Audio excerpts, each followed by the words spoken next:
IML students. Today I'm going to talk to you about proper risk management. This is going to be a two-part series, and let me tell you, this is probably one of the most important videos that you are going to watch. Make sure you look at this before you go off into the market, especially if you decide to go live.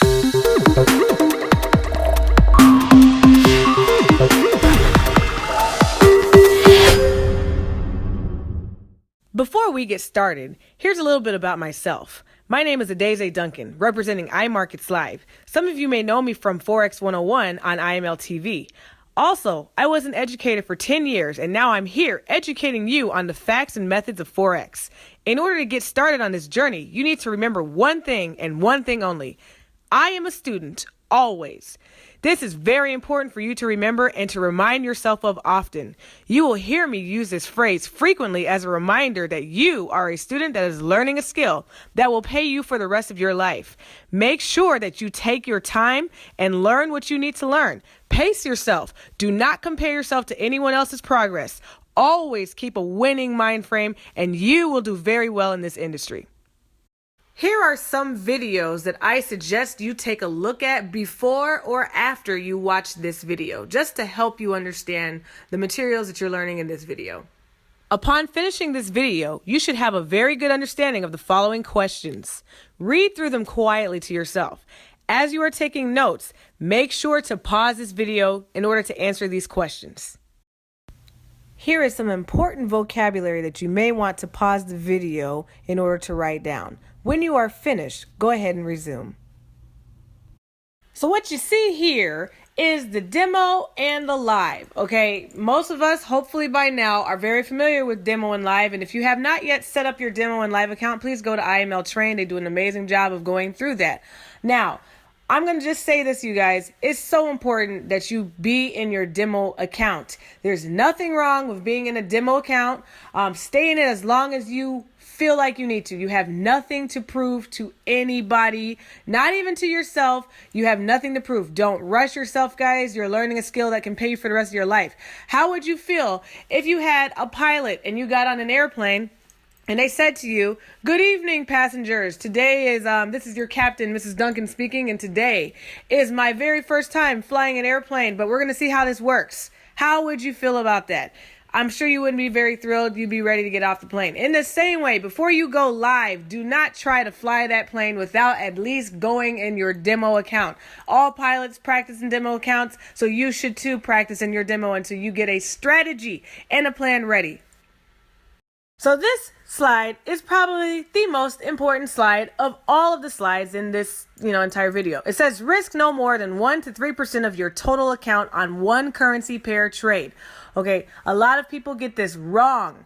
Too many people are just so excited to trade that they're just throwing down whatever they type in. They don't even know. They've heard about standard lots being able to trade $10 per pip, and that's what they want. And a lot of times your account can't handle it. So many people have blown their entire account. And when I say blown, if you don't know yet, that means you've lost pretty much all the money you've deposited. They've blown their account because they are not respecting the protection of their account. They're just putting whatever lot size. So in order to help you stay in the game the longer, for the long haul, you need to risk no more than 1 to 3% of your entire account. So that means if you deposit $1,000 into your account, and let's say you want to trade the Euro USD, if you're going to, if you're less risky and you want to risk 1%, that means you're only going to be losing $10. If you are more riskier, 2%, that means you'll be losing $20 if it goes bad. 3%, you're losing $30 if it goes bad. You are only in control of how much you can lose. Guys, don't give up the only control you have in the entire Forex trading market. It is the only thing you have 100% control over. So if you don't mind, letting the market decide, it's kind of like having a thief watch your house. Make sure that you determine how much you want to lose and how much you will lose if it goes bad. All right? I want you to pause this video and look at this chart. This chart is awesome because it kind of gives you an example of the importance of protecting your account. Most of the time, people don't even know what they're risking. But let's just say that you are like, I can risk 10% of my account. It's not a big deal. Look at what happens after 13 different trials. Let's just assume that you had a losing streak of 13 losses. And absolutely, guys, you can lose 13 times or more in a row. So imagine you have, a 13 streak loss and you were trading 2% of your account. If you see, like at the end of 13 losses, you still have 78% of your account. That means you can go on and live again and trade again.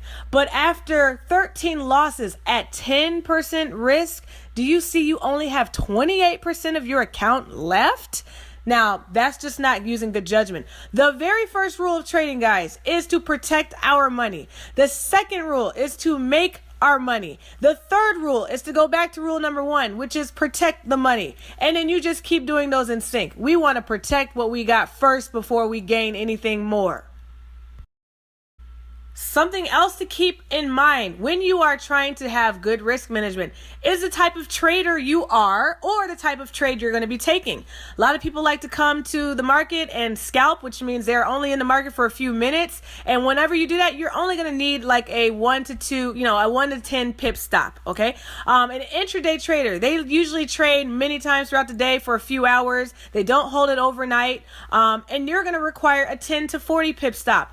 A day trader, they like to hold trades for maybe several days. They can hold them overnight. You're going to need a much wider stop. So between 20 and 80 pips. A swing trader is going to require, several days to weeks at a time, and they will hold it over the weekend. They're going to need a much wider stop because the market moves all over the place and you got to give it room to do its thing. Then you've got position traders. They like to hold it for months at a time. You're going to need a huge amount of stop loss. There have been people that were upset because with the swing trades, they're like, well, this thing requires 150 stops. Absolutely it does. Why? Because you're holding it for weeks at a time. You got to give it room to breathe, guys.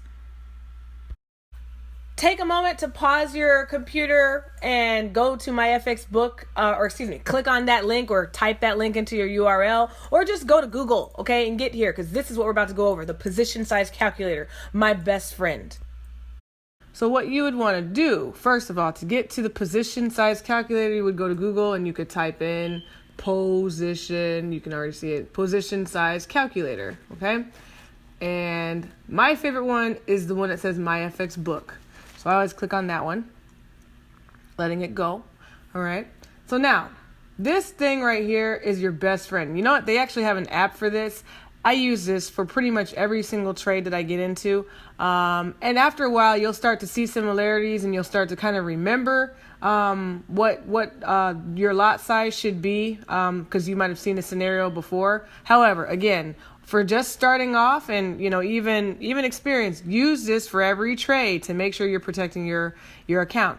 So you have, let's say, remember, we're using 3%. 3% is what we're riding with, but do know that your trade can go anywhere from 1 to 3%. So it can be 1.5, 1.2, 2%, 3%, anything after 3%, and now you're kind of getting into risky territory, all right? First rule, guys, remember, our first rule is to protect our money. The second rule is to make our money. And then the third rule is to protect our money. Okay, so that's our rules. All right, so here you go.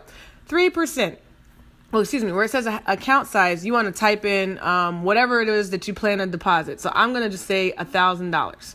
I deposit $1,000. My risk is 3%, and then you want to determine your stop loss based off of the number of pips that you're okay with risking, or whatever you calculated, because eventually you're going to start calculating how much of a pip stop you're going to need. So maybe this particular trade needs 37 pips. You can figure that out just by, when you start drawing up your own charts, you'll start to figure that out.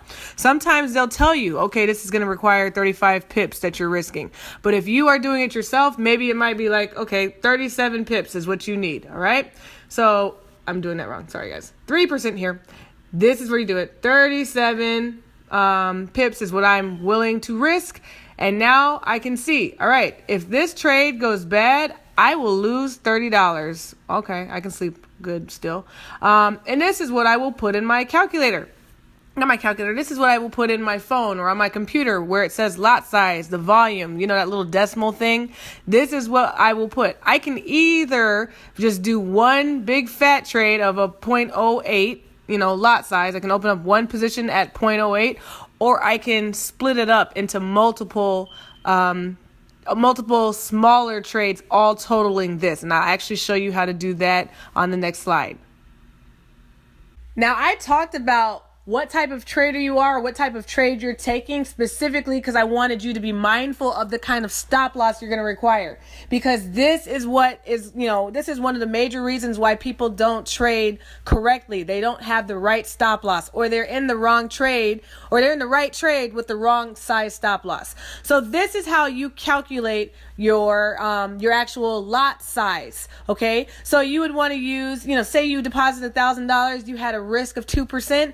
If you are an intraday trader, then you're going to be trading somewhere between 10 and 30 or so pips. Okay. So that's why I have 35. Maybe the max amount that you're willing to lose is 35 pips for this particular trade.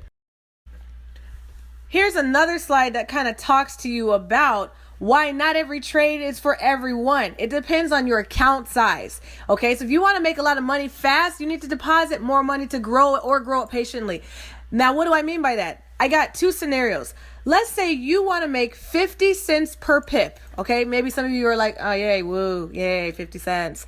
All right, well, some of you are like, yeah, okay, 50 cents. So now, how much would it take if you're a scalper? How much do I got to come to the table with in order to scalp and at least get 50 cents per pip? You need $100, which would require a maximum of 6 pip stop. If you're an intraday trader, you would need to come with at least $500 for a maximum pip stop of 30 pips. All right. If you are a day trader, you got to at least have $1,000 to be able to swing at least at maximum 60 pips. So if it goes over 60, you cannot take the trade. All right. If you're a swing trader, you got to at least come with $2,000 to be able to handle 120 pips stop loss. So if the swing trade is requiring 200 pips, you can't take that trade, or you got to deposit more money, one of the two, or you're going to just have to take less than 50 cents. A position trader would have to come with $5,000 in order to trade, or in order to have at least a 300 pip stop. Do you understand how you got to have a lot of money, or you're going to have to lose out? You're not going to be able to get as much per pip. Now, so many of you guys are enticed by the almighty standard lot. If you want them $10 per pip to be a scalper, you got to come with at least $1,667 for the same number of pip stops. You can look at this chart and see. As a position trader, to make $10 per pip with 300 stop loss, you got to have $100,000. And no, I'm not talking about leveraging. I mean, you come with 100 grand. Okay. So not everybody can trade standard lots, or not every single trade setup is a standard lot trade setup. Okay. I hope that makes sense. By now, you should have a good understanding of the following questions. Read them quietly to yourself, and when you are finished, go on to the next video in this series. Thank you so much. My name is Adeze Duncan, and remember, I am a student always.